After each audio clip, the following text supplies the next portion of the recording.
Hello बच्चों, let's read this question. Which of the following statements is are false? False statement निकालना है. Abortion could happen spontaneously too, तो यहाँ पर ये करेक्ट है.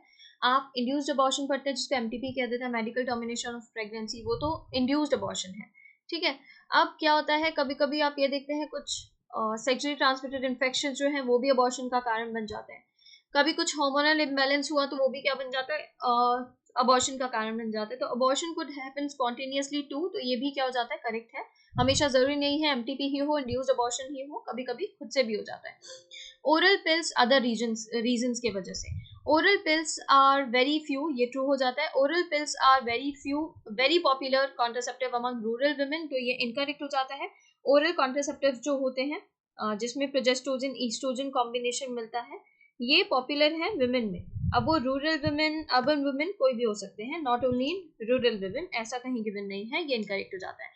Infertility is defined as the inability to produce a viable offspring and is always due to abnormalities and defect in the female partner. ये incorrect है.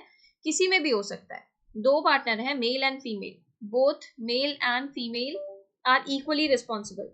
ठीक है, दोनों इक्वली रिस्पॉन्सिबल है इसके लिए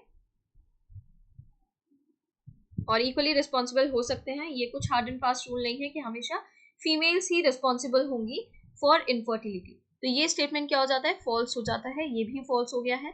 एमनियोसिंथेसिस is used to test for the presence of certain genetic disorders. बिल्कुल, chromosomal abnormality, certain genetic disorders को देखने के लिए और चेक करने के लिए क्या किया जाता है, एमनियोसिंथेसिस किया जाता है, जिसमें आप क्या देखते हैं, एमनियोटिक फ्लूइड लिया जाता है. उस एमनियोटिक फ्लूइड को स्टडी किया जाता है, कैरियोटाइपिंग किया जाता है, क्रोमोसोम को अरेंज करके देखा जाता है, सेक्स भी डिटरमाइन किया जा सकता है इससे.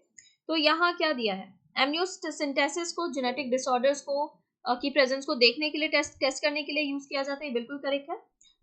स्टैट्यूटरी बैन भी लगाया गया on amniocentesis for sex determination to legally check increasing menace of female foeticides. तो यहाँ पर ये स्टेटमेंट क्या हो जाता है, करेक्ट हो जाता है. ट्रू. फॉल्स बताना है ना आपको. Choose the correct option. तो यहाँ पर सेकेंड और थर्ड आपके फॉल्स हैं. ऑप्शन डी इज करेक्ट है. यहाँ फोर्थ फिफ्थ दे दिया है जो कि इनकरेक्ट हो जाता है. यहाँ सेकेंड थर्ड फोर्थ दे दिया है, यहाँ फर्स्ट सेकेंड थर्ड दे दिया है. तो करेक्ट ऑप्शन जो बन रहा है वो है ऑप्शन डी. इसके regarding information new NCERT class 12 page number 42 पर गिवन है. Thank you.